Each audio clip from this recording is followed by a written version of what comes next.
never shared this on a podcast really anywhere. Do you want me to go into it a little bit? If you want to. If not, I was going to pass over it. Yeah, no, we can go into it a little bit. So, I quit my job in 2021. I had a six-figure job working utilities. Stuff went down at the company that I didn't like, so I decided to leave and start my own company. I didn't know what I was going to do. I had a pretty good nest egg and was living on what I had, trying to figure it out. And so I went into real estate. I ended up cashing out my 401k, cashed out my stocks. I sold my trailers. I sold my boat. Somewhere between locking up the ranch and closing on the ranch, I guess that whole time, that 9-month period after locking it up, I got to a point where I had no money left. I was cash broke. I'm like, man, I know I have a deal. I know that this is a great deal. I just don't know how to execute on it. That was like the first time I've ever experienced it. We are live. Cool, man.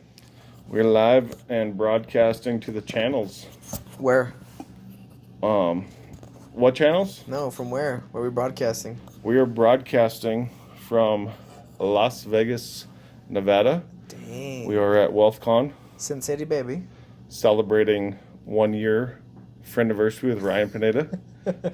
Is that what you're doing? That's what I'm doing here. Oh, wow. Okay. Yeah, Cute. That's Cute. my gift. He played a live video at the WealthCon, which I missed. Nice. Sorry, Ryan, if you're watching this. Sounds like Evan. Yeah, I went to early lunch. Yep. Sounds like you. And, but made great relationships at lunch, so. How was lunch? It was good, man. Who'd you go with? Kyle Treadwell. Do you know him? I've heard of him. Kyle Treadwell. Yeah. What does he do? He does Nerd Alert. So Nerd Alert. he's like very into like anime, movies, TV shows, different things that like you kind of nerd out on. So he's creating this whole business. He's actually launching an app we talked about in the next couple of days here. Cool. Or weeks, I'm not sure. He's launching like this collaborative Nerd Alert thing where it's easier to follow him through the app. You get reward points. You can buy stuff from him. So it's just fun. He wants to open this center, like this broadcasting, podcasting, game center, shop, kind of like this whole inclusive thing around his Nerd Alert thing. Yeah. Here in Vegas. So we might bring him through the Tykes capital raising. So yeah, it was cool. Just we really didn't know what each other did. Like we follow each other. Yeah. We like each other's content. We're like both like people that wear a hat, literally and figuratively, to like bring people closer to us. Yeah, he has that like rolled up beanie look. Oh, okay. Yeah, that's Kyle.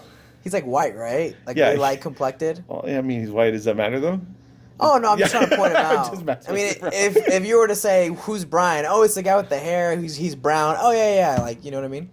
It's a way to kind of. I don't know if I can say that though. Is like the last part. Why? Like It's the color of your skin. The Hispanic guy with fancy hair. If I said he was brown, people would be like, what does color have to do with it?" I guess it's because you're white. I don't know. Yeah, I don't subscribe to that, but I get you. That's called brown privilege. Oh, okay. I mean, look, I get it because you're right. I think maybe if you said it would be a little weird.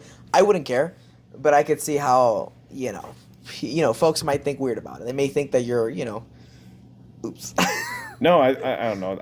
I'm just giving you crap. You know that. Yeah. But What are some things that you would share with somebody who's like newer, who wants to make their own, social media pop off? What would you say to be able to get more eyeballs to, be on your things and click on your posts? Like what would you say? I would just say share life, man. Share life? Share life. What do you mean by that? Well, I think a lot of people get so wrapped up in their business, and every post is an ad. Okay. Right? And that's fine, but people don't get to know you, which means if they don't get to know you, they don't get to trust you. So if they're just watching an ad every single video, it's almost like a scroll past, like, oh, that's just another ad. He's trying to sell me something. Right? And I get you. You have to, obviously you have to have your ads. Yeah, it's important. Yeah. Yeah, literally, you have to sell stuff too, That's how you make money. You also have to show that person who you are.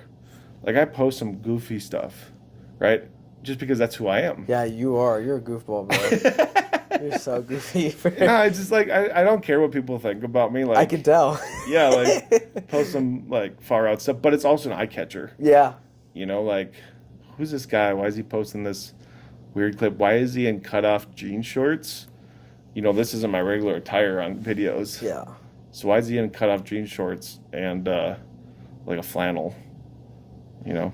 Yeah, I mean, one thing that I was going to share is, like, me personally, I dislike whenever you go into someone's page and all they have is like their niche. That's like all what their whole page is about, right? Mm-hmm. Like if they're gonna do flipping, right? Like each post is like flipping this house, flipping that house, real estate, real estate, real estate, real estate. And that's cool. That's good. But like you said, I mean, you need to get your audience to trust you and to like you. And maybe that's too niche. I think if you were to widen out and be a little more broad and, talk about if you're married, your wife, your kids, you like to go play golf.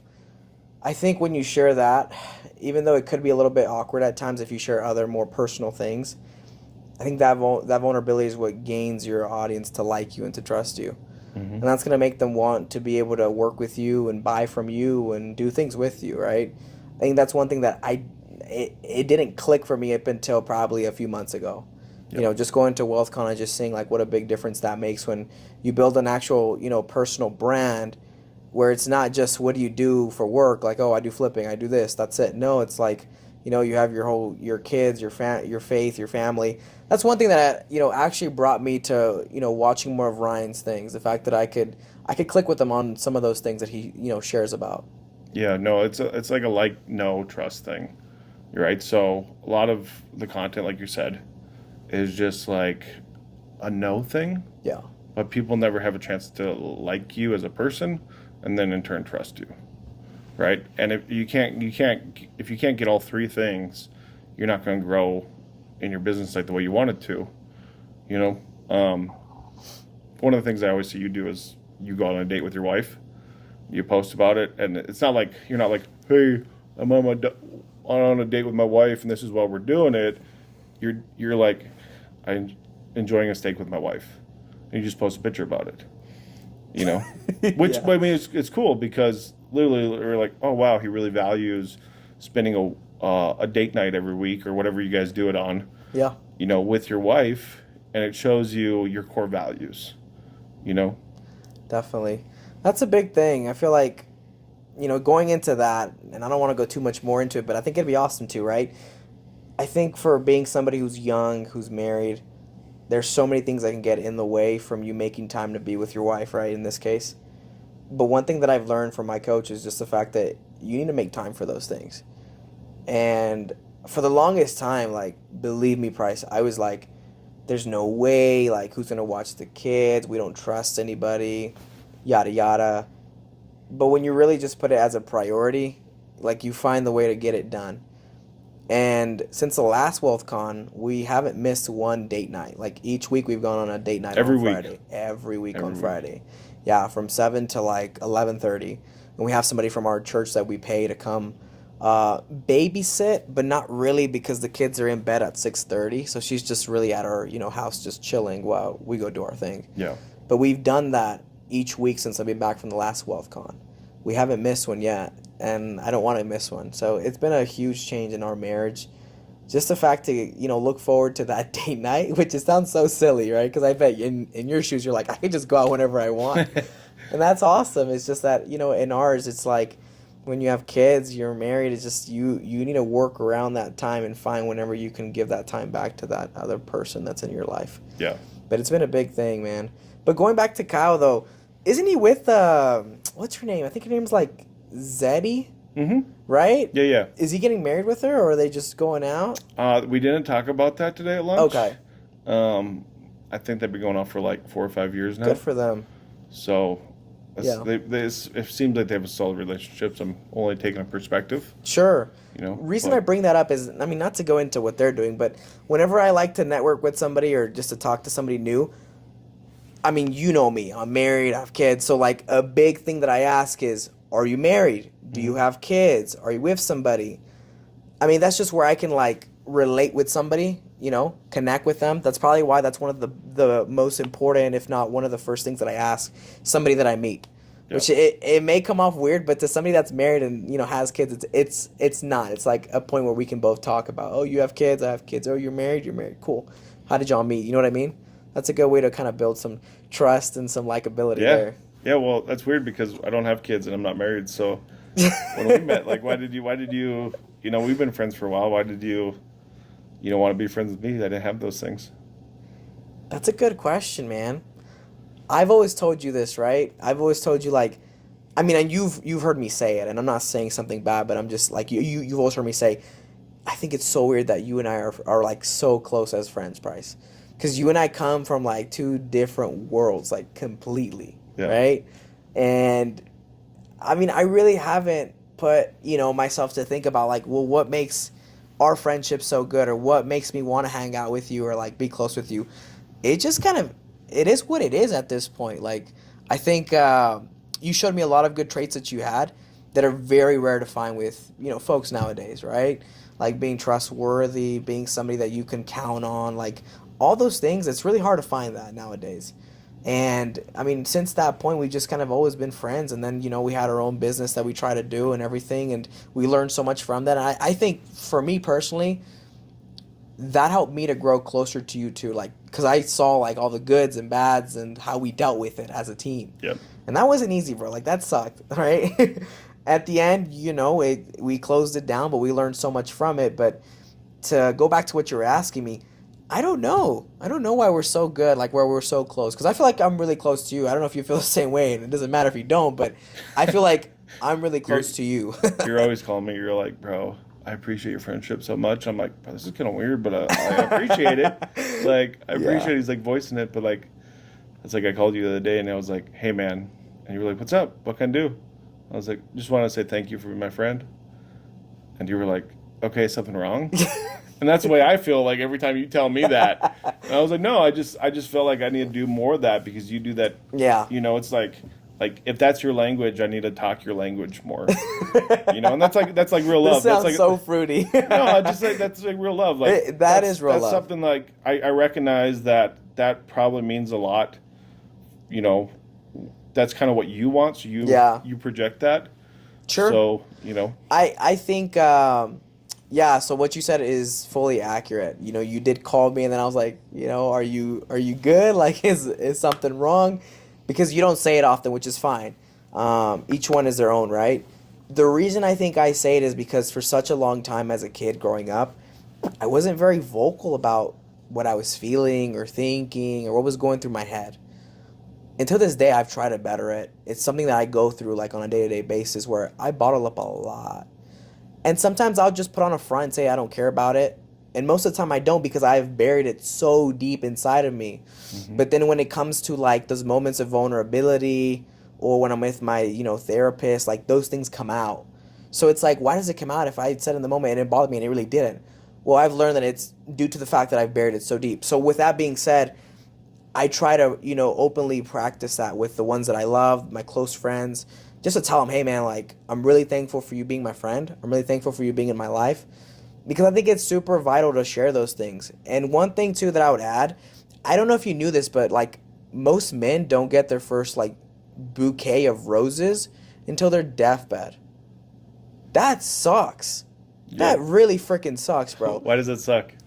Because I think that's a form of showing somebody that you love them, that you care about them. And I'm not saying that I'm going to give you roses or you give me roses, but I'm saying like that just goes to show like how like us men, we don't have it that easy like some girls want to say that we do.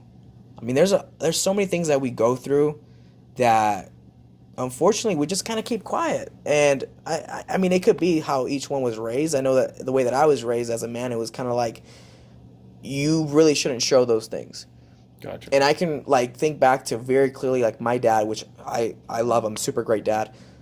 But he told me one time when I was a kid, like when you get married, don't ever let your wife see you down, see you sad, see you worried, see you weak, because that's going to show all that.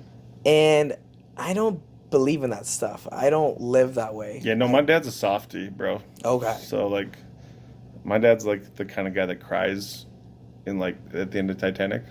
Like okay, mine's weird, not. weird situation. Like if anything, and I kind of have that a little bit from him. Yeah. Like where, like if anything's like a little bit sad, like when the muscle was talking today, he was like, he was talking about his father passing away, and he was like visually shaken up about it, like, recalling the events, like, yeah, and you could see the tears in his eyes on stage, like. kind of Dramatic. jerks, and I'm like tearing up in the crowd a little bit, and I'm like, oh man, like make this Yeah. go away. But my dad's like extreme. Like my dad would be over there like bawling like with him or more than Going up there him. to hug him. Yeah, so I never got that from my dad. Like Yeah. my dad was just kind of chill on that. Like Yeah. you know, I mean, we were taught to be tough, I guess you would say, but like not in like a fighting way or like a Yeah. you know, we were taught to be tough, like in our values more than our perception. Got it. So, I mean, just to give you some more background too, like, I mean, like I come from a very like, Mexican household. There's something in our culture called machismo. I bet you don't know what that word means. But Yeah, mac and cheese, I love it. yeah, close enough, close enough. That's essentially like where the man's like this like macho man, like you can't hurt me, what I say goes, and that's really toxic. That's Yeah. not healthy at all. And so my dad wasn't like that, but I feel like there was some, parts of that culture that I did for sure grow up with. Is that where like Um, macho man comes from? I don't know if that's where it comes from. I just know that the word is machismo. Machismo. And it's like when a man's like, what I say goes, I'm in charge, I'm tough, you can't break me, you can't hurt me kind of thing. And so in my early 20s, I've been able to learn how to share my feelings and share my thoughts in a more productive manner. So that's why I'm very open with you. And I'll tell you, like, hey, man, I'm really grateful for your friendship. I really am. Like, just like those times where, like, let's say if I was down, like, just recently with my uncle passing away and we were like, hey, let's go out to go golfing, right? Like, that to you might have not meant that much, but to me, it meant so much. Yeah. Just like that evening, just to have some time off from, thinking about these things that I just had happened and just going out with my friend to go golf. Like, that's always fun. You know what I mean? So, like, I'm really grateful for you, man. I feel a really close friendship with you. I can't say the same about a lot of people. Like, I really don't know who else I would say I feel as close to them as I am with you, right? Like, just this morning, I think you grabbed some of my cologne or something. You just grabbed it without asking. And you're like, Fresh today. yeah, yeah. So it's like, I mean, we're at that point where, like, we're really close where it's like, dude, you know that I'm not going to mind. Yeah. Vice versa, I grabbed some of your toothpaste because I forgot mine. So that's And always neither awesome. of us brought a razor to shave with. I mean, I wasn't planning on shaving, but I think you were. Yeah, So.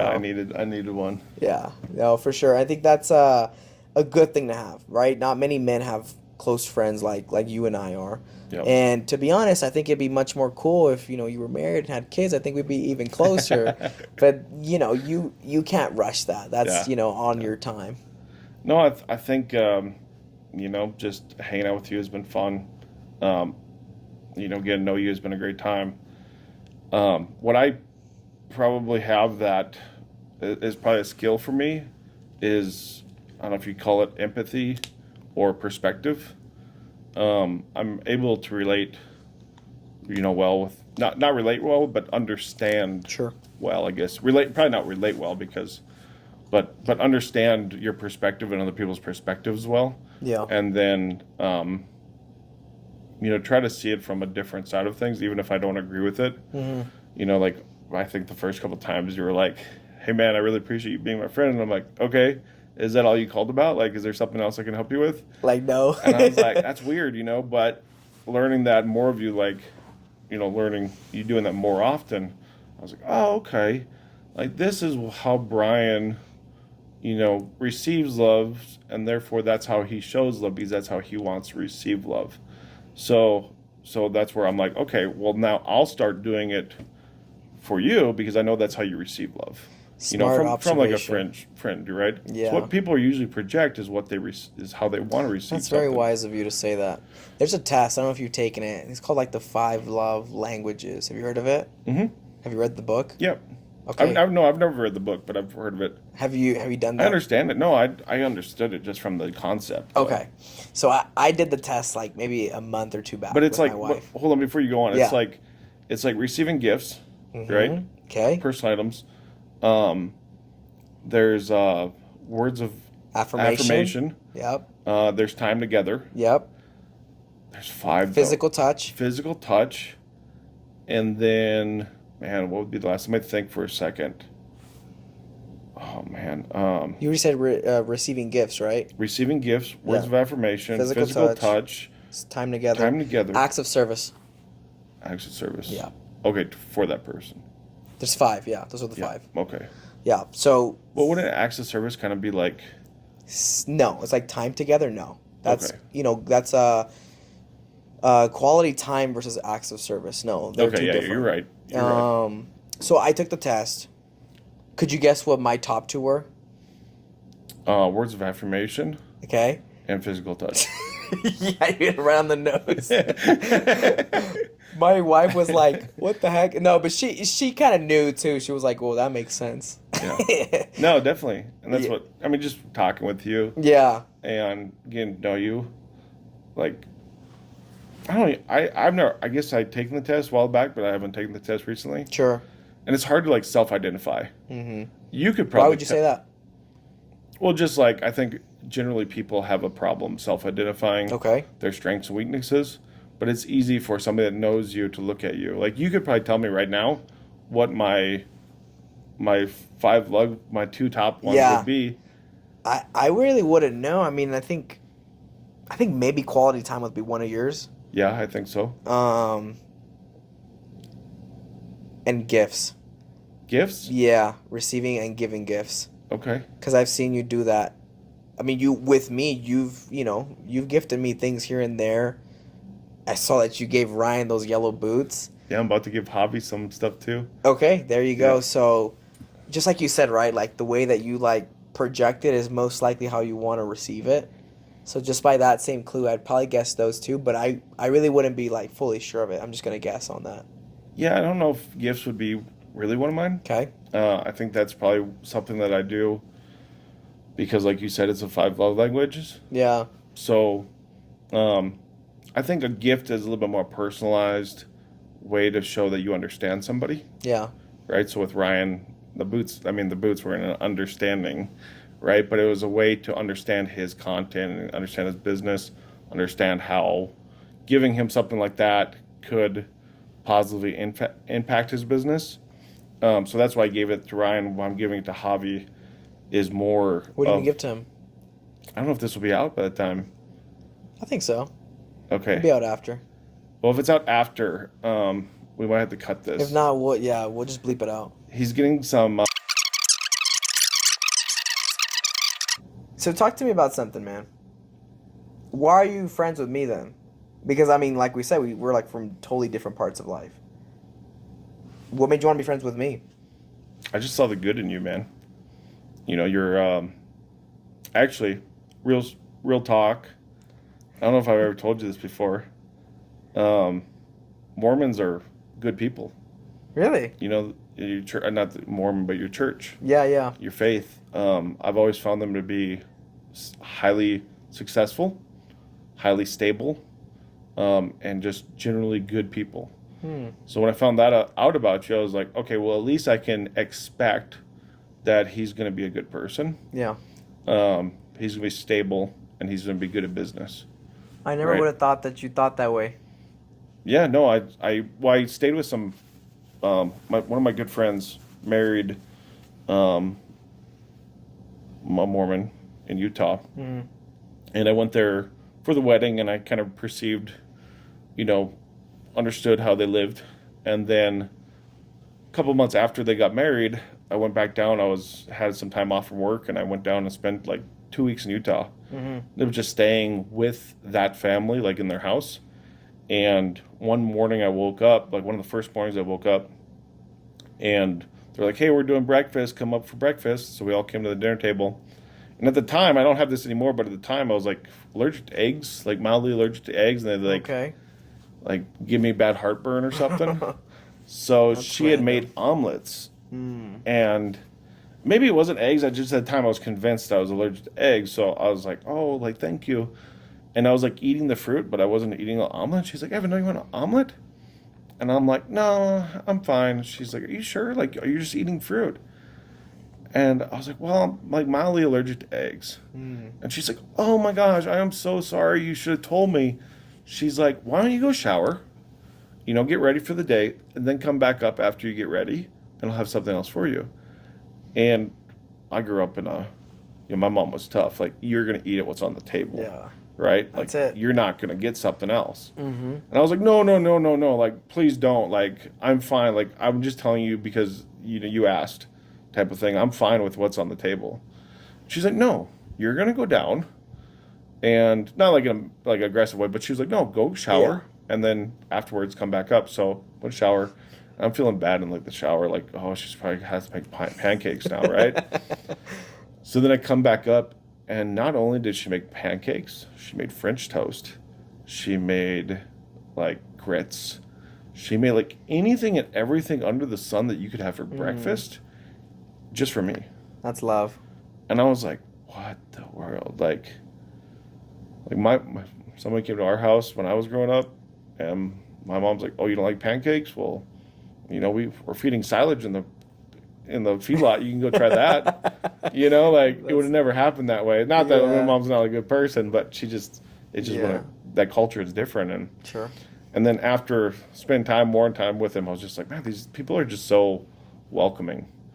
They're good at business. The girl's father was like very successful at business. Everybody in their family was very successful in business, and I just realized that like that's kind of a thing with Mormons that you see. Yeah. I think, for one, I think it all ties back to the fact that we believe that we're all like children of God, right? It doesn't matter Mhm. what your color is, your background is. So with that being said, like, I don't just say it to say it or because it sounds good. Like, I truly 110% believe that, Yeah. right? And so if that's the case, and if I have that conviction of it, that just makes the way that I act towards somebody, the way I treat somebody, that much more different, right? Because I'm not just trying to, be kind or be whatever. Like, I'm trying to go as far as I can to help somebody out and serve somebody that I don't even know. I probably don't even know that well, nor will I ever, but I just know that they're a child of God. At the end of the day, that's the most, important thing to me in my eyes. And as far as like the whole like business realm of it, I don't know if it's just me or some people in my, faith, but I truly, truly, truly think that God wants you to be successful in this life. And not just like in your marriage and your family, your household, but also in what you do with your life, bit like in finances and business and that kind of stuff. Because at the end of the day, the more affluent you become and the more wealthy you are, the more opportunities you have to bless somebody else, to Yeah. help somebody else who's in need.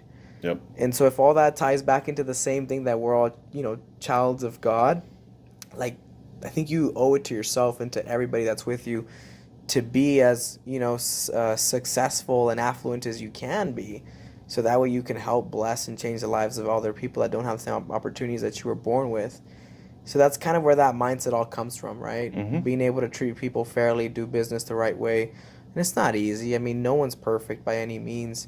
But I think that's kind of where the whole mindset comes from. At the very least, that's how mine is, right? Like, that's what I try to think, and that's what I try to shoot for. I try to work toward that. I fall short. I mess up. You've seen it. But at the end of the day, I can say that I am giving my heart and my best whenever I do things. And it may not always turn out the best. It may not always be the best thing that, happened. But at the very least, I can say proudly that I gave it my best shot. And I'm really just trying to help. I'm trying to serve. I'm trying to do the best that I can to do things as correctly as I should or I can do. You know what I mean? Yeah. No, and one thing I love about your church is that you guys aren't judgy.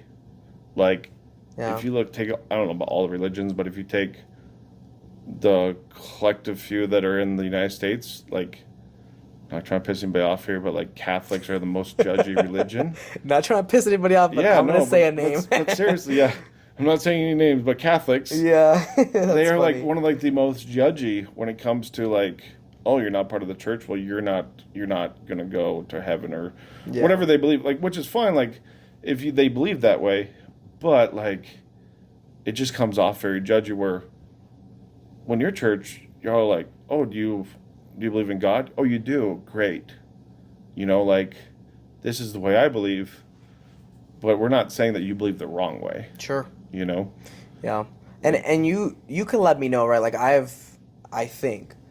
don't think I've ever tried to push like my faith on you or like, No. hey, join my church or you're gonna go to hell or anything like that at all.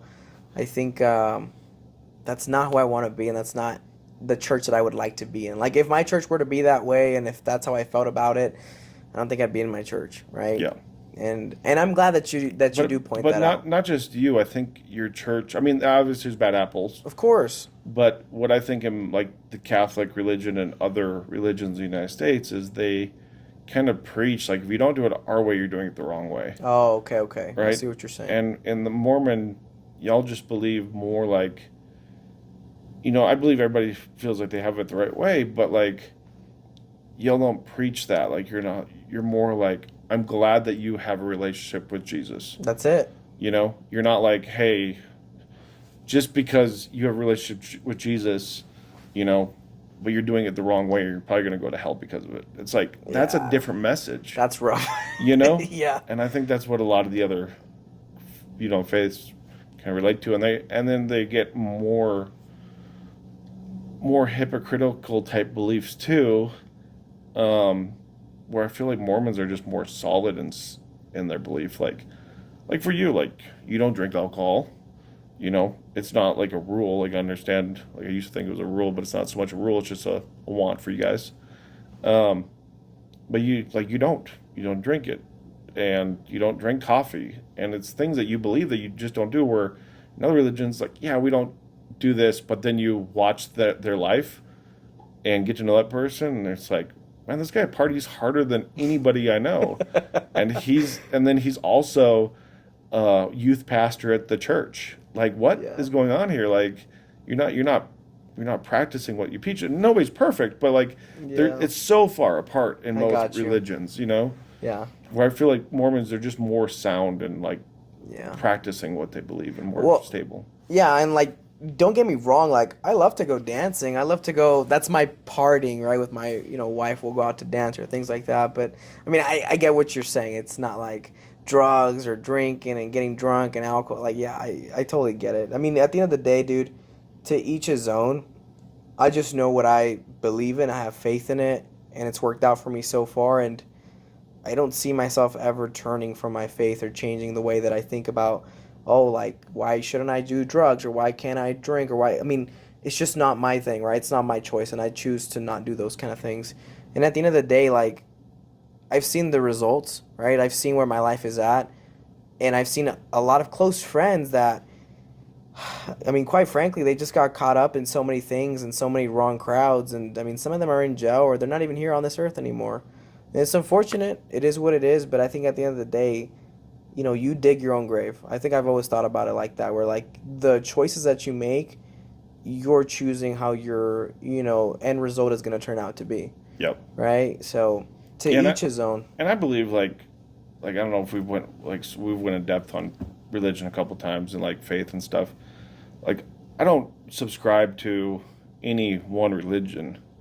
I've read the Bible. I'm not like a scholar on the Bible by any means, but from how Jesus walked the light or walked the earth, his kind of whole message was, you know, the Jews, you guys have like all these rituals, like that wasn't the goal. Like the goal was to be, Yeah. like how I'm living, to be good unto people. So like my whole thing, and it's not a religion, it's just how I believe, is that I just tried to be as Christ-like as possible, Mm-hmm. right? Because it's not about walking in and The doing rituals. that and kneeling before you get in the pew or, praying on a daily basis, even though I think that's good, like don't get me wrong. Sure. I think that's probably helps you, but it's just to be more, less about the rituals and more about that relationship, right? So I'm by no means am I perfect like in that at all. Like, Mm-hmm. I probably could be better, for sure. It could be better, but when I choose to interact with people, it's like how would Christ interact, you know? Yeah. And it's people are like, oh, well, you're just doing good things. Like, no, it's not good things. It's how I approach and how I act and how I build relationships and the intention behind it. Wow. You know, Yeah, that's actually really deep, man. I think you hit it right on the head because I believe the same way. Like, for me, it's not as much as the ritual per se, but it's more of like what the actual message is behind that, or like what your relationship is with God and with Jesus. So I think that's super right on par, and I think like I've always told you this, and I know that you really laughed at it when I told you this for the first time. I was like, I think you're really Christ-like, man. And you were like, I wouldn't call it that. You kept fighting about it. I remember, but I think that's what being Christ-like is. Is just thinking of his life and thinking how he was, and really asking yourself like, what would he do in this kind of situation that I'm in? Because at the end of the day, he didn't really preach too hard on like the actual ritual per se. It was more of a how you should treat others, and how you should love, and how you should be Yep. kind to each other. And that's why, I mean, not to get too much into it, because I actually want to talk about something else, but I mean, that's why, like, whenever he came, the Jews didn't, believe that he was the Christ, because they thought he was going to come with fire and power and overthrow the Romans, right? But at the end of the day, he came to be able to teach them the higher law, right? Because they were, before that, living the law of Moses, which is tooth for a tooth, eye for an eye. And so he came to change all that up and say, no, like, hey, if someone hits you, like, turn to the other side and let them hit you on that one. Like, show love and be kind to each other. Yep. But, Well, it's even like, I mean, we can move on to something else in a second, but like, yeah. I think like even like a lot of the stuff in the church today, it's very ritualistic on what Christ did when he was here, like communion, for example, like when they take. I don't think Mormons do it. We do something like it. We do the partaking of the bread and the water to represent the body and the blood of Christ. Yeah. So, but even that is just a ritual because that's what Jesus did, right? Yeah. And I don't know, maybe that's something that he really wants you to do. I don't know, but I perceive that as like a ritual. Sure. Like, oh well, Jesus did this, so we're going to do this. But Jesus probably was like, hey, there's an underlying message here that I'm trying to convey to you. It's deeper. It's not. Just take this It's not piece. take the bread and take the wine and then go on to your It's life. more than that. It's more than that, right? Yeah. And I think that's what people miss when they get in that pattern of, I'm gonna go to church on Sunday so I can, participate in communion because that's going to save me. Yeah. Bro, that's not saving you. That's not going to save you. If Jesus comes back tomorrow and he shows up at a Catholic church, he walks in and he's going to be like, first they probably wouldn't let him in. Or not let him in. They would let him in the door, but everybody kind of like, why is this homeless guy here? Like the way he acts or whatever. Like, like, why? What is he doing? Like we don't know him. Like, and they wouldn't know that it was Jesus, and then they would also like, okay, we're gonna do communion, and Christ would be like, what's going on here? Like that's not an act, Sure. There's an underlying meaning behind it, and I think just that kind of stuff is why I don't subscribe to a lot of religions or one religion. It's just, you've forgot the meaning behind it all. Yeah, man. I mean, that's for sure accurate. I think there is for sure deeper reason for, partaking of the bread and the, water to represent the body and the blood of Christ. And, some other day we can get into it some more, just kind of like more in depth about that. But, I mean, it very much is like, I mean, think about it. Like, why do most, people here celebrate Christmas, right? Is it really about, the birth of Christ, or is it more about the newest iPad or the newest iPhone, right? Yep. So I think we lose the real meaning behind that. Yep. And whenever we do that, I think it dilutes the whole thing in and of itself, right? Yep. Like that day, I mean, for us in our family, like we really think about the birth of Christ and just how as like we're all as a family, like as tight as we can and be all right there, right?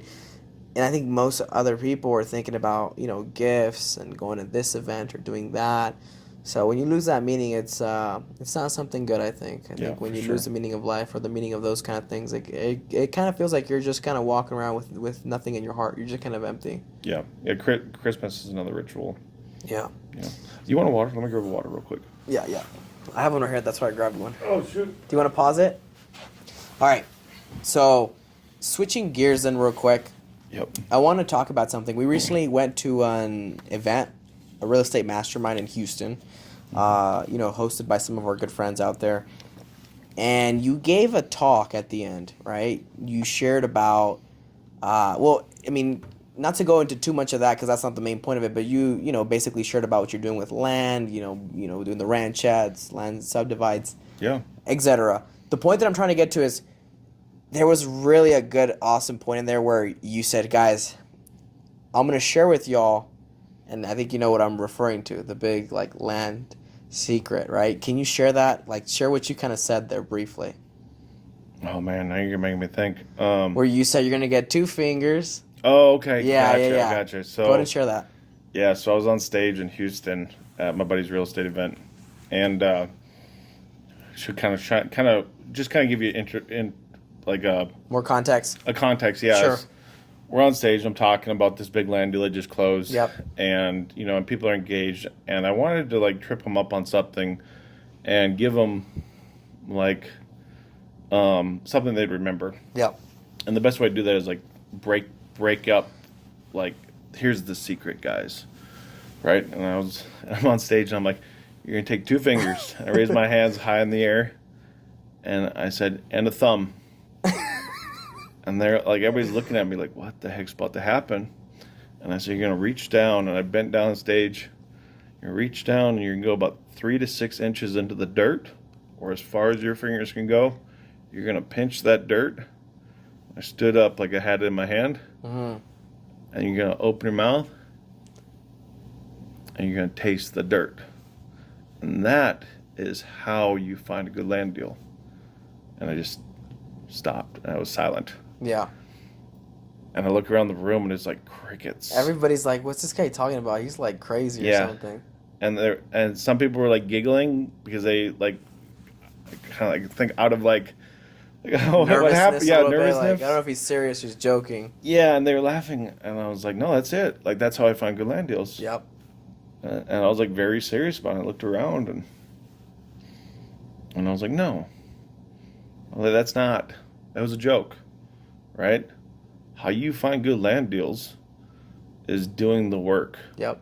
Day after day, building skills on how to comp properties, and talking to sellers, and figuring out utilities and what their paths are, and like all this stuff that you guys need to know to find a good land deal. Because I always have people that ask me, well, what does it take to find a good land deal? And I'm like, bro, it's not a simple answer.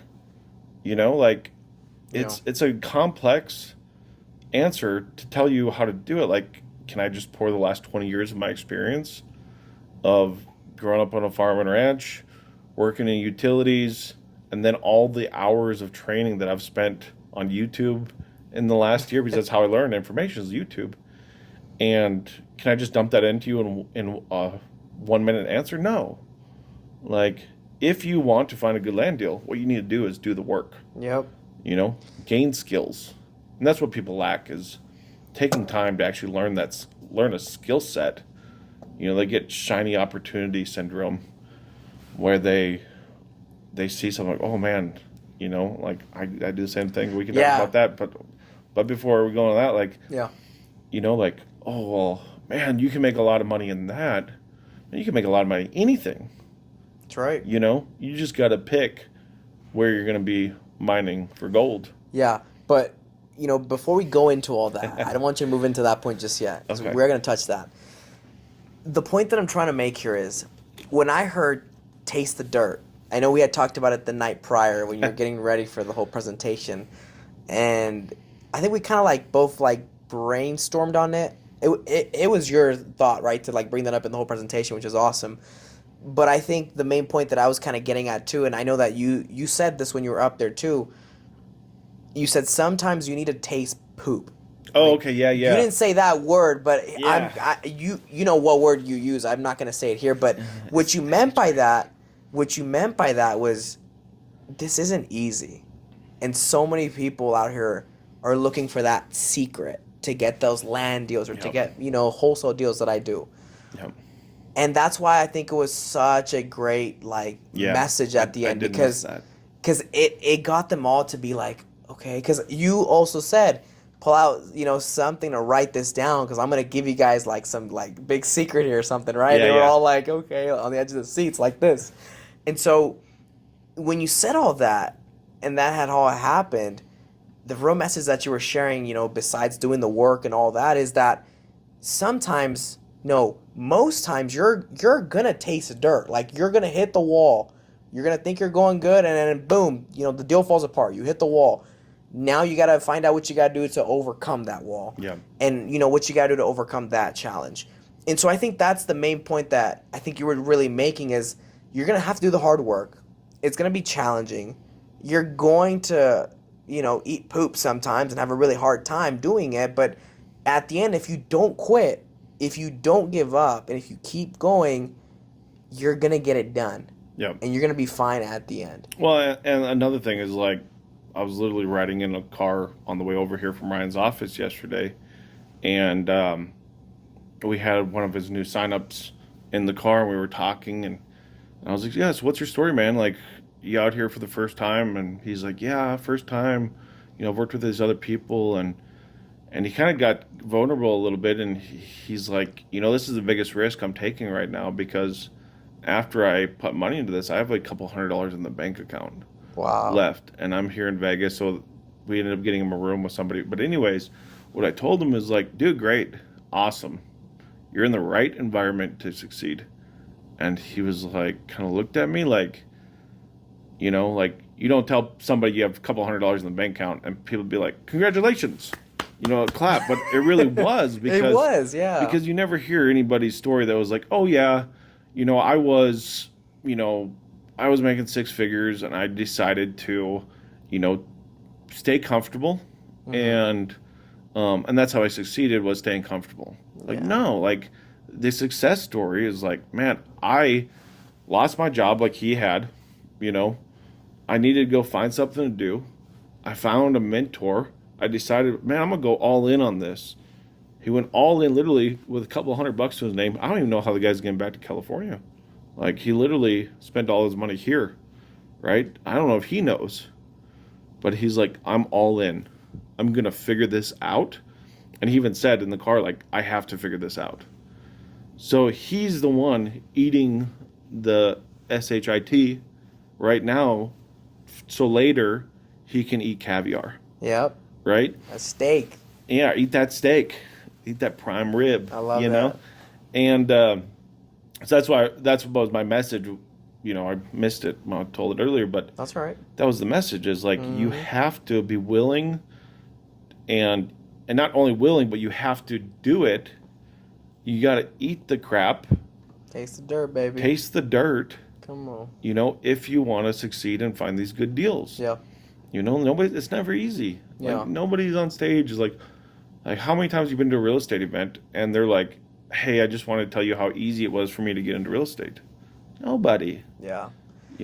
Big Facts. I think that's super important too, because going back to what I was saying, like a lot of people that you and I both know think there's some kind of hack, think there's some kind of easy route, some kind of easy button that you could just click it and you're going to get 20, 30, 40, 50 deals just right at your front doorstep. And that's not how it works, right? If we dig into you, I mean, I saw it all firsthand. So ain't no one going to tell me what you went through. I saw Yeah, it, bro. you're probably one of the only people that saw it too. Yeah, so like I know how hard it took you to get that huge and awesome land deal that you got. Like how many texts, how many people, how many no's, how many FUs, how many go to hells. You know what I mean? Yep. So Well, not only that, then the entire struggle of just trying to get it done. Yeah. I don't know how much. Never shared this on a podcast or really anywhere. You want me to go into it a little bit? if you want to, if not, I was gonna pass over it.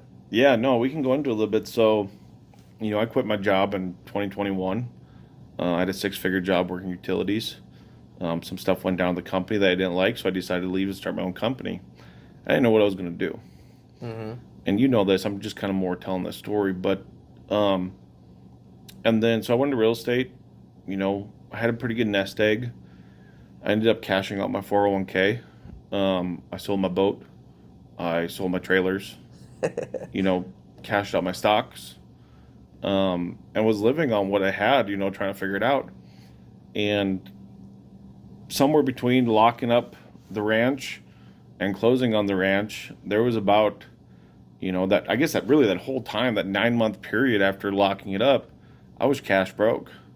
I was living month to month and Luckily, in that time, I still had a boat to sell, still the trailer, which happened during that time.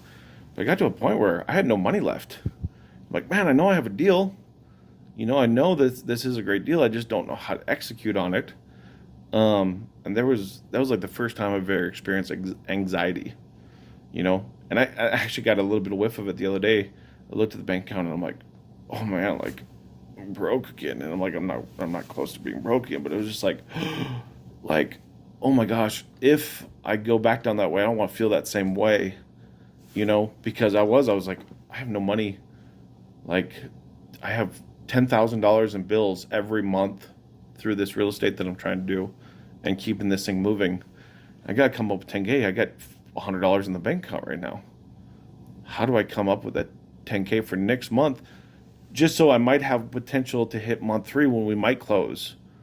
And I did that for 10 months straight. Every reason to quit.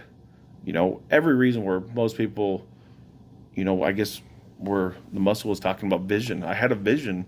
I had a belief that this ranch was a good deal. I was going to close on it and I was going to make a bunch of money. I just didn't know how that was going to happen. But a belief that was going to happen.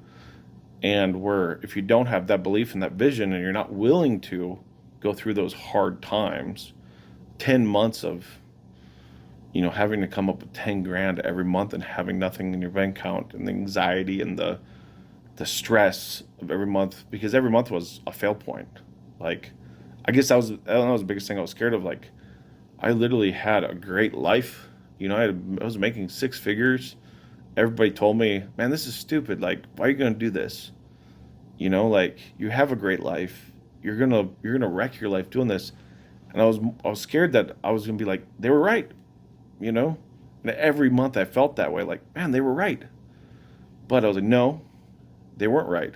I'm going to figure this out. And I'm going to keep going. And so, I know I was saying it like 10 months. Like, okay, great. But really think about 10 months. Where were you at 10 months ago? Yeah. Not here. Now imagine from that time 10 months ago that you just thought about, think about being high stressed, high anxiety, cashless, having just to make enough money to meet the next day. And I know a lot of people live month to month. Like, don't get me wrong, I get that. But having a way out, like I could have just went and back to the job, back to the 6 figures, built my way out of it. Like, it would have taken me 6-7 months. I built my way back out of it. Like, there was that option available. But I knew if I quit, then I would never succeed. Yeah. And then around April of this year, we closed on the ranch. Wasn't an easy process there either, but we finally closed on it. I made a big check for closing. Paid my seller almost $1 million. And now we're subdividing that ranch, and it was all worth it. Like, Yeah. I actually had a good buddy, Aaron Bevins. He asked me, I was on a live with him the other day. He asked me, so what did it feel like? What was the honest thing it felt like when that money hit your bank account? And I think I told him something else, but what it really felt like was relief. Like, Finally. Was done. like, thank you, God, Yeah. that you put all the pieces together for me to be here. Yeah. Because there is no way I can teach you how to do that deal. Like, if you're like, hey man, I want to do that exact same deal, how do I do it? I'd be like, bro, like, there were so many times things just fell into place Yep. when they needed to, like last minute, Mm-hmm. that I couldn't tell you how to do that deal. Like, it just doesn't happen. Like, I believe it'll happen if God's on your side and God wants it for you. Yeah. But that's the only way that ever happened, was God was on my side. Yeah, that's awesome that you're sharing that. Let's backtrack a little bit. Mm-hmm. Playing devil's advocate with all the other coworkers that told you you're gonna ruin your life. Like, don't quit and go do that dream. Like, don't go chase that. With that being said, why did you choose the entrepreneur life? What happened, or what did you think about that made your mind change from being a 9 to 5 person to saying, dude, I'm gonna go ahead and go all in on myself and try to make this happen? Like, what was that one thing, or is there one thing for you? Yeah.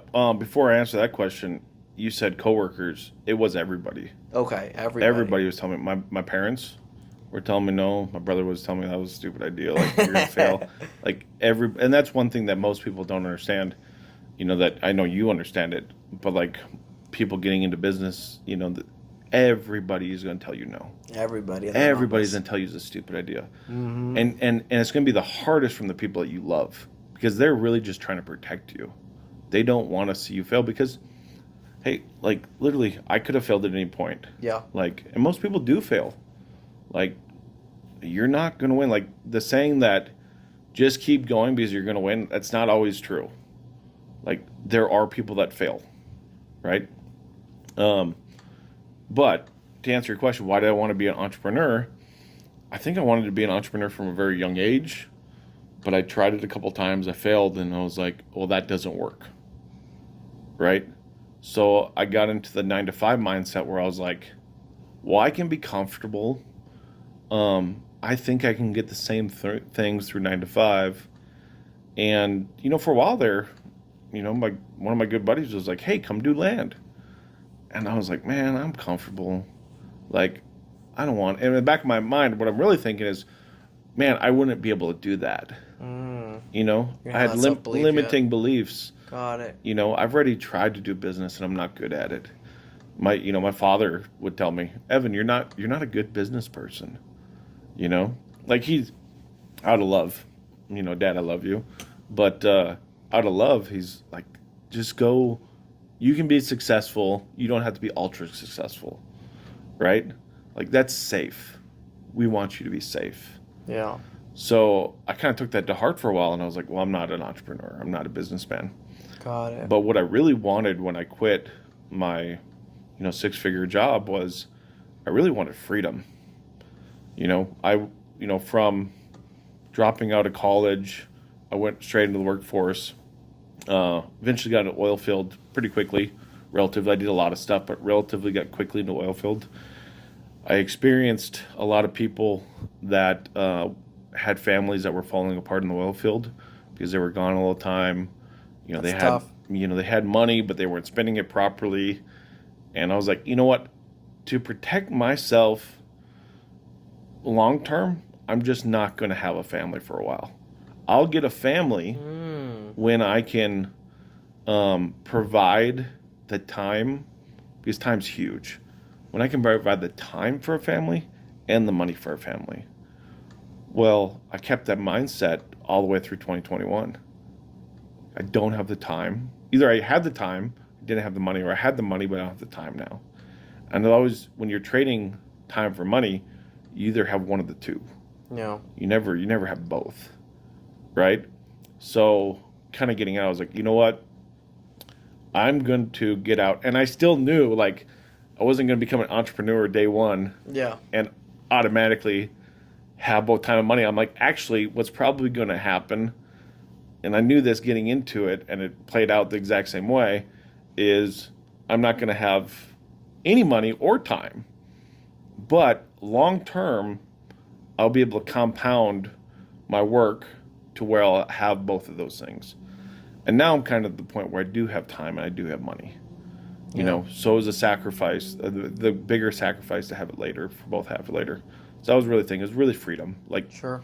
Like I've told you, the biggest thing that I want is to be able to take a nap at 3 o'clock on a Tuesday. You're crazy for saying that. Like, if I can take an hour nap Yeah. at 3 o'clock on a Tuesday, I've achieved freedom, right? Yeah. If you can do that anybody can do it at 3 o'clock on a Tuesday, but can you do it consistently, right? And that's freedom. And that's what I try to tell you sometimes too, is like, you're like, hey man, like, oh my God, I'm stressed, like something's going on in business. And I'm like, bro, just take the day off. You're an entrepreneur. I love to be in the work so much, man. Yeah. It's like that, toxic girlfriend. Yeah. Where you love her and you hate her at the same time. Yeah. And I get what you're saying. I really do. I think, going back to the point that you said about, like, for a long time I told myself, I'm going to wait to have my family until I have the time and the money. I think it goes back to what I'm saying, like, oh, I can't take a break.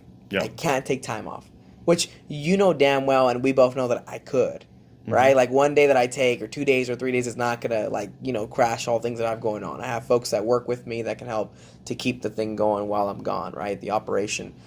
I think it just goes back to that mindset that we've like put on ourselves so much and so deep that sometimes we really think that that's the truth. Like I can't have kids or I can't have a wife until I have money, until I have time. And I know that that's not true because I Yeah. had a wife and kids when I had like $200 in the bank account. You know Yeah. what I mean? Yeah. And then on my part, like I can't take a break. And you Yeah. have taken breaks and you've done really awesome, big, huge land deals. So it's like we're both in a reality that isn't even like really real. It's like it's our perception of how we Yeah. think of things, right? How we think it. 100%. You know what I mean? So I for sure hear you on that. I mean, that's awesome that you have that mindset where you want to be able to take the time off and have that freedom. I think that's why we all get into entrepreneurship from one way, shape, or form. I think we all think about it that way. Yep. Because if not, then you could be very well off in a 9 to 5 where you make, let's say, over 200, 300,000, but you don't have the time off. So I think the reason that most of us, not all, but most I'd say get into entrepreneurship for that dream. At the end of that dark tunnel, there's a light that says you have the freedom. You have the time to choose whatever you'd like to get done, right? Yep. Well, but I think you got to really, even as an entrepreneur, you really need to hone that in and really ask yourself, why am I doing this? Right? And if your why is like, hey man, I want to provide generational wealth for my children, well then you might not be afforded to stop working, right? Yeah. But if your time is freedom, which I think it is for most people, you also have to look at it and go, okay, there's levels of freedom, right? Can I, you know, can I sacrifice spending that extra hour with my kid because that's actually what I'm going after, versus, oh, hey kid, give me 5 years and then I'll be able to spend that time with you. Yeah. Okay, well, why don't you just go get a job then? Because you're actually, if you get a job and you get an 8 hour a day job, you're actually going to have more time to spend with your children, Of course. right? So you got to keep looking at that every day. Yeah. Like, what's your real why? And then living out that why. That's a huge point that I don't think I really ever thought about that in depth until you said that. I feel like there's a lot of times that I tell myself, like, I'm doing all this for my wife and kids. But part of you is right. Like, if you really are, then why don't you just go work at 9 to 5 and then you have more time to be with them? Yep. I think my why is a little bit more than just my wife and kids. I think it kind of goes down to building long-term generational wealth and something that I can pass on to my kids and my kids' kids. And I might be kind of, crazy for thinking that, but that's what my dream is, and that's what my goal is. I want to build this up to a point where, I can teach my kids and my kids' kids, and they can all do this when I'm long gone. And I think there's always this insecurity inside of me that's like, it's just saying to myself, you're not sufficient. You don't have what you need. You need more. You need more. You need more. Yep. Oh, and I've gone through so many hours of like, therapy sessions in depth, like talking about why you feel such a void. And I'm not saying that I personally like am building an actual business because of that void. At least I hope that's not what it is, right? But I think that fuels me at certain points. It's like a two-edged sword, right? Where it can be good, but it can also be really bad when Yep. you begin to hurt yourself by telling yourself you're not good. You Well, suck and you need more. So that really goes back to, when I say generational wealth, I think my generational wealth might mean something than your generational wealth. Yeah, might be Right? different. I don't define wealth as money, right? From a very young age, we were taught that wealth is the things. How do I say this best? I'm trying to remember the plaque on my grandpa's wall. Wealth is the things you can touch. No, it's not that either. Oh man, I can't figure. It's basically, I think it's wealth is like things like land and cattle, Mm. And riches are things that can disappear in an afternoon, right? But to go further into depth on that, I think that's even wrong to a degree. I think it's getting to the right point. But wealth is the lifestyle that you live and your abilities and your skill sets. So, for example, if you really want to teach your kids or you really want to provide generational wealth for your kids and their kids, what you're going to provide to them is a foundation to do whatever and however they want to live an honest life, and to ultimately be happy, right? So that might look different for different people. Money is probably going to destroy that for them because money does give you more opportunity. It makes things a little bit easier usually, but money doesn't solve being a good person, Yeah. being happy. So I guess Ryan kind of has a thing on this too. Is like it's an acronym. Wealth is an acronym for him. It's worship is the W, E is education, A is affluence, L is lifestyle, T is time. I think Isn't it team? team. You're I right. think. I'm not sure. Yeah, T is team, so your family, Yeah. and H is health. Yeah. Right. So if you really want to provide long-term generational Wealth. wealth, what you should be providing is all those things. And if you don't, like if you don't spend time with your family, Brian, you don't spend time with your kids now, you can, when your kids turn 18 and they're like, man, my dad never spent time, not that this happens in your family, I'm just saying, Yeah. my dad never spent time with us. I want to spend time with my kids. I don't want what my dad has. Right? Just because you gave them loads of money doesn't mean that they have wealth. Yeah, it's actually funny that you bring that up because I mean you know how I am with my kids and my relationship with them, and I'm always trying my best to be present. I just think I could do a much better job at being more present. I think we all can, right? But the point that I'm trying to make is that my wife and I have had like in-depth conversations about that very topic, Mm-hmm. where sometimes I get too much in my head, and I mean quite frankly, if you would have asked me 10 months ago what is wealth, it would have not been what you just said right now. Mm-hmm. I used to always think that wealth is just, having riches and having luxuries that will outlive you, right? And that's, I think, a big reason why in January, whenever I had the opportunity to sign up to be coached by Ryan, I took the chance. I took it because of the fact that I see now that wealth is what you just said, like what those things that you just named out. And to me, it's like a whole balance of Yeah. having all of those things in your Exactly. life. And I think that's one of the biggest things that I want to talk about too, because it's like, how often do we hear, and there's like folks that we know, where it's like, sacrifice the kids and the wife and the family and the friends because you're going to build a long-term generational company, blah, blah, blah. But at the end, it's like, how is that some way to live? How is that an Yep. actual way that you're wealthy when you're just really being, working for your thing 24 hours and you're a freaking, slave to your own, business? I Yep. don't think that's a real wealthy way to live. And that's why I signed up, to be with Ryan and to be part of this group, because that's what I've been learning and I've been trying to do a better job at that. And you know how I am with my kids, but there's always room to grow. Yep. And I think if we think that there's no room, that's bad. I think there Yep. should always be room to grow. And I think that's a very important thing that you said. And I think I am learning that every single day.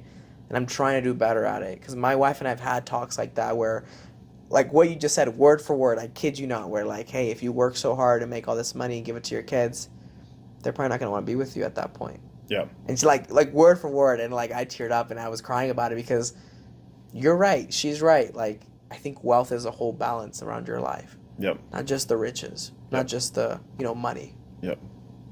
Well, like for example, my father provided us with the opportunity to be on a team, to have a lifestyle, to have good health.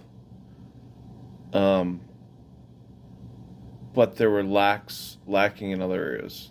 We were lacking in, well, wealth to agree, like, I don't want to sound conceited like they're well off, but I wanted more wealth, Mm.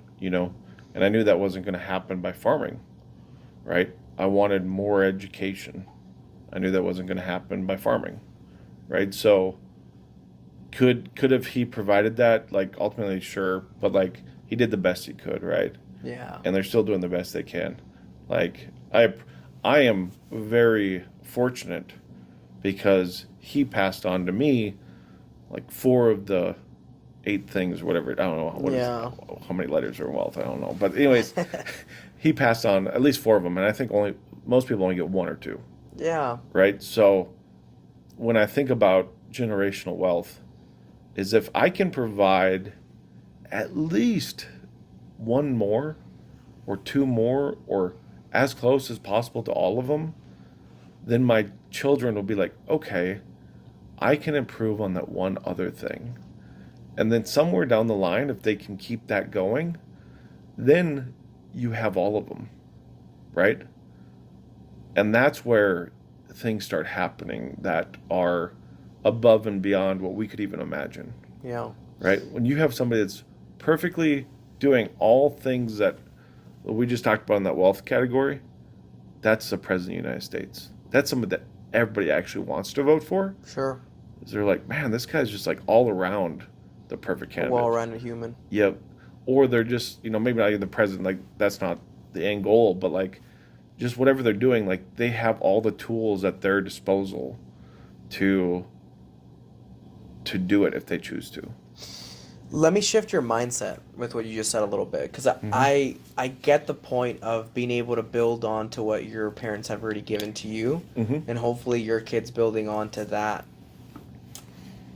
But my question to you is, why wait that long? Why not just do it in your lifetime? Well, that's the goal, right? Like I'm not saying that's not the goal. That is the goal. But you also have to understand, like, it's not that you can't do it all, but it's highly unlikely, right, that you're going to be able to do everything, because you're going to be missing something. Of course. If you're really honest with yourself. Yeah, of course. You're going to be missing something. Like, I know in my life right now, I'm missing the H. I'm missing the H. I could be more healthy. Same. I'm missing the T. I could have a team. I could have a family. Right? I'm, not where I want to be wealthy-wise. I think I'm well off right now, but I'm not wealthy where I want to be. So that's something I'm working on. I have the lifestyle. Like, I got the lifestyle thing, like, down pat, I think. Like, I like my lifestyle. You like your lifestyle? And I feel like the lifestyle I live would be like something that some of my children, maybe not all of the children would like to do, but some of my children might like to do one day. But there's things that, like, I'm missing that I have to improve on too, right? Of course. And I think ultimately, yeah, would it be awesome if I can do all those things perfectly? No. Yeah, great, but even there's levels of each one, right? Like, just like I said in wealth. Yeah. Like, I'm comfortable, but there's exponentially. So if I can teach my kids, hey, this is how you get skills and learn things and do things. If you can build on that, something way better that maybe I didn't see, well, now you can take each one to a greater level. So it's not like I don't have health. Like, I have health, right? Like, but I'm not at 100%, Yeah. I'm not at 110. Yeah. I could be healthier, and if you can build on all aspects is where, I think that's where generational wealth really exponentially compounds. Yeah. So here's one thing that I know for a fact. I don't think we're ever going to get to that point fully, like 110%. Oh, 100%. That's a kingdom of heaven, bro. Exactly. So, but I like the fact that you have that thought and that mindset of that's what I'm, shooting for. That's what my goal is. I think that's the point that I was trying to make, right? Not being able to tell yourself, oh, I'm just going to brush off to the next generation. Like, no, I think as long as you keep that as a goal, we're probably never going to reach it in this lifetime. However, knowing that each day of your life you're trying your very best to live the wealthy way, quote unquote, and trying to do your very best on it, I think you can be very proud of yourself at the end, right? When you look back at that long journey and say, I was trying this every single day of my life for however many years you were on this earth. Yep. So I think that's a big thing to really think about, right? To keep that in mind, that we're never going to be perfect, but as long as you're trying day in and day out, that's the most important thing. Yep. And moving into another topic that I kind of wanted to touch on briefly, talk to me about shiny object syndrome or shiny opportunity syndrome. Talk to me about that. Yeah, no, I just experienced that the other day, as you know. Actually. Oh yeah? Yeah, no. Tell me about that. Well, okay, I'll tell you. I'll tell the people if that's what you want.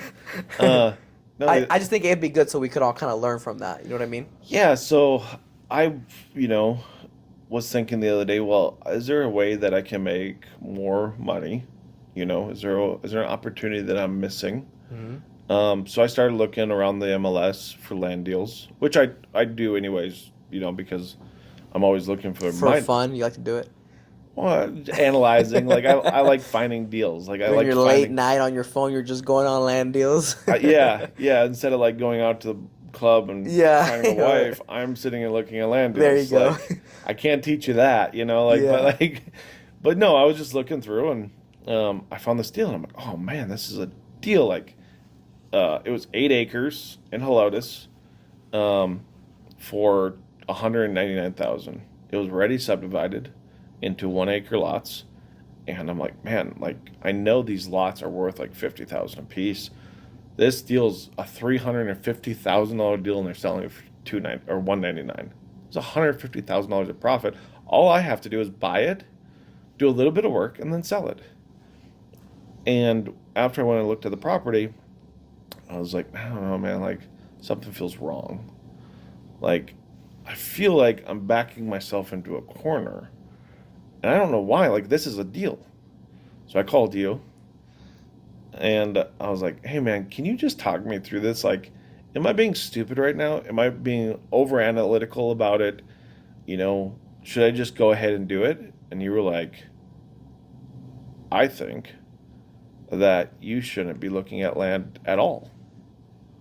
And I was like, "Wait, what?" And I was like, "What do you mean?" And you're like, "Listen to me, hear me out, bro. Like I love you. Don't take this the wrong way." And I was like, "No, no, that's why I appreciate your That's what you friendship so call me. much. That's why I call you because you tell me the real deal, or most people don't." Yeah. And I was like, "I'll listen." And you were like really adamant about like you're not gonna like this. And I'm like, "Okay, well then tell me." And you were like, "Well, you have a gold mine, bro, with this ranch, and here you are at the MLS looking for other deals, Looking for bronze. looking for bronze. You have a gold mine, and instead of mining it, you're looking around for the next bronze mine. Yeah. Like, mine your gold mine." And I was like, actually, that's exactly why I think I'm having some of the stress is because I'm like, man, there's going to be so much work to do on this. Like, I got to come up with the funding. And actually, you'll be proud of me.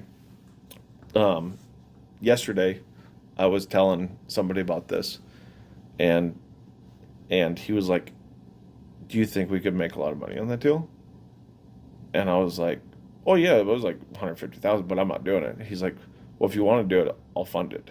Nice. That's some private money. Yeah, I got some private money, but I turned him down on it because I was like, "You're right. Like you were right. Hmm. This is not going to help me at all. Yeah. It might help me short term, but it's not going to be like it's not going to help me. I'm in a gold mine. Why don't I just concentrate in mining Yeah. gold Dig it out. instead of looking for bronze?" Yeah. So that's shiny opportunity syndrome in a nutshell. From my story, Hmm. is like, hey, you got to stop looking at all the different things that are out there and just focus on one thing. Yeah. To your point, I want to also share something about myself, right? So, when I began learning about this whole like real estate entrepreneurship, um, I made a choice back then that I regret now, but I also don't because it's part of learning. I bought a duplex in the Midwest, Hmm. and at a certain time, it was doing well. It was cash flowing. It was good. I liked it. I got in with like $19,000, very cheap. It wasn't that much. And just recently, I've made the choice to list this on market and sell it. So I'm gonna sell it, get my money back out, and make like a 15K profit. Not a big thing. The Midwest doesn't really go up in value that much. But the reason I'm doing it is to your point. I think we all go through the whole shiny object thing where, back then I thought the way to, building an actual business and, doing wealth or whatever was through owning rentals. That's what my thought, my game plan was. If I Yeah. can just work a good 9 to 5, finish college, get a good paying job, buy one of these per year, in the next 10 to 20 years, I'll be set. Hmm. That was my goal, right? And then it wasn't until like 2022 when I was looking at, well, what's wholesaling and what's flipping and all these things, that my mind was just opened up, and I said, dude, why do I want to do it the slow way when I can do it the faster way and build an actual operation that I can make a lot more, a lot quicker. Yep. And then when I have those issues with taxes, then I can buy those to be able to write them off and to be able to get those tax write-offs and tax breaks. And that's why I made that choice just recently. I think we're going to list it next week. And the reason I'm sharing this with you is like someone looking out in can say, that's awesome. I would have kept it. I would have kept, but that's because we're not in the same shoes, right? So right now I see that the fact that I did that was me, with the whole shiny object thing. Yep. When really I should have just been right into like, okay, what's, wholesaling, which is what I do now. And that's what I'm doing very good at versus looking around at what's the next thing. Like right now, just to be honest with you, like if somebody were to tell me, hey, let's flip this house or do this and that, I'm going to say no, because that's not what my niche is and that's not what I'm really trying to focus on. Yep. And to your point, whenever you called me and told me that, the day prior you had told me about it, and I just heard you out. I didn't want to say anything about it, but I already had all those thoughts. And you told me you were going to go see the land, and I was like, so many things that I wanted to say, but I was like, okay, go for it. Let me know how that goes, because I know how you are, and you have to go see it. You have to go kind of walk in and be like, I don't know, Well, I'm my thing too is I'm a creative guy, right? So, like I did 4 years of art in high school. Okay, artsy fartsy. Yeah, instead of being in shop class and egg class where I should have probably been, I was in the art class. Okay. Right, but that's really helped me to this day is because I can see things that other people can't see. I can craft deals in ways and get good terms on seller financing and so that's my thing where I enjoy thinking about it through a process. So I was like, man, I'm gonna get this deal. Like, I'm gonna do a creative way. Like, I don't know what it is yet, but I'm gonna get a creative way to take this thing down. Which is gonna give me, not only money in my pocket, but it's also gonna give me experience. Like, all this stuff's be so great.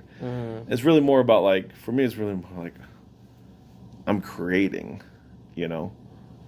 Where I should have just been like, no, like, create your ranch experience, not someplace else. Yeah. I mean, look, at the end of the day, like, if things were different, I would have said go for it, right? Yeah. It's just the fact that you have to really look at yourself in the mirror, as we all do, and really call yourself out where you're at right now. Like, in what phase you're in. Like, whether you're trying to build, whether you've already built and you're trying to now grow, whether you're trying to just manage it, or whatever the case may be, right? And I think there's power into being able to look at yourself in the mirror and call yourself out and be truthful with yourself. Yep. And I think you and I know that firsthand. I mean, we've been through it firsthand. And also, we have so many friends that will hit us up, right? You told me you had this friend right now that has been calling you for the last 20 days talking about some new business venture. I don't know what he's doing. I have people that call me out of the blue or message me on IG and ask, oh, whoa, what about flipping? Or what about rentals? Or what about Airbnbs? Or what about sub-twos? Or what about... Oh my gosh, like there are so many ways to make it in this business. There's so many ways to be wealthy, to be well off, to do good business.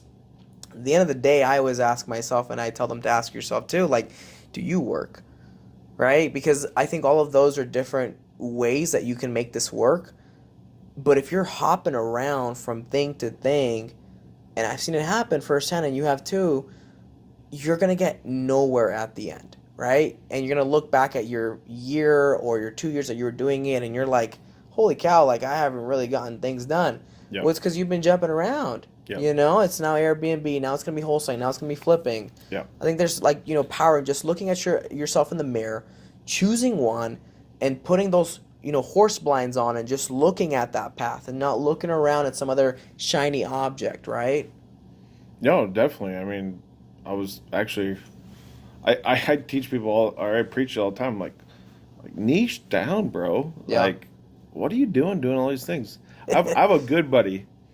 I won't say his name. If he watches this, he'll know I'm talking about him though. Uh-huh. A good buddy that has a equipment rental business. I actually rented equipment from him. He sells oil. He sells hitches for like trailers. He does clearing for land. I think he just got like a job the other day doing a YMCA project on some of their land.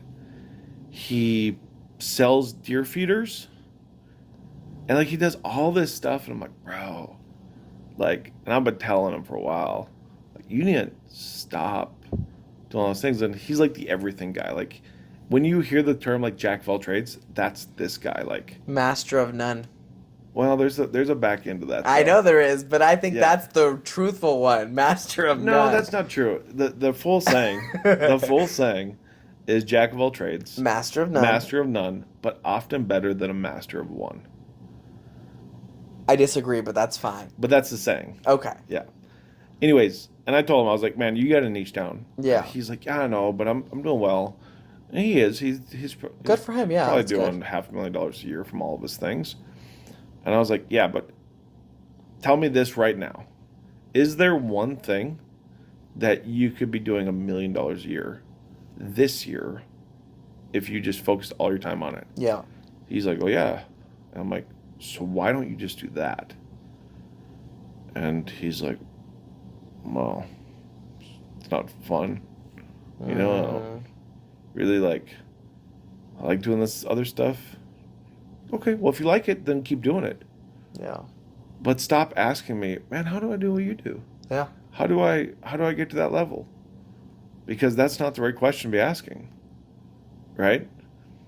But for most people, they really need to stop doing so many things. Like you said, like sub 2 and that. Like there was a guy at the event yesterday, and he was like all over the place. And Ryan went to answer his question. He's like, yeah, so I think there's a thing with your process, and here's what a process is. Process is actually all these different things. And then there's a script, and like he started putting all this stuff on the board, and there was like 25 things on the board that he needed to fix that were like this, then a lower level which has multiple things, then a lower level that has multiple things. It's kind of confusing. Yeah, kind of confusing, and I could just tell, like, I was like, this isn't going to really help this guy. What his problem is he's scatterbrained. Yeah. They're trying to do all these different things. They're not niched in, therefore his employees have no idea what they're supposed to be doing because they don't have an end goal in mind. So I after Ryan got done talking, I said, hey, can I answer his question? Ryan's like, yeah, sure, what's up? And I said, you were in the exact same place I was a year ago. So this is why I know that this is good, advice for you. And Ryan actually told me it.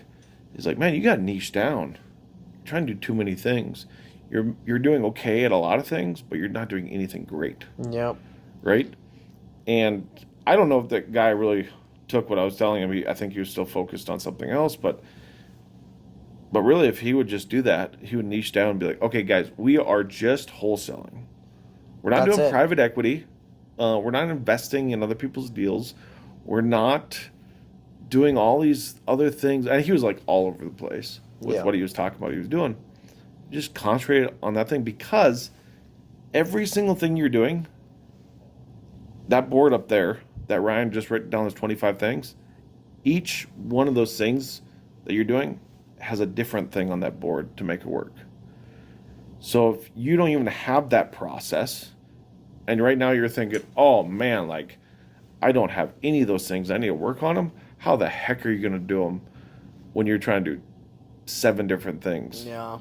That's 150 things you need to tweak in your business, or you can just do 25 and make more money.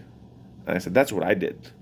I said, I cut all the other things out of my life that were making me a little bit of money here, a little bit of money there.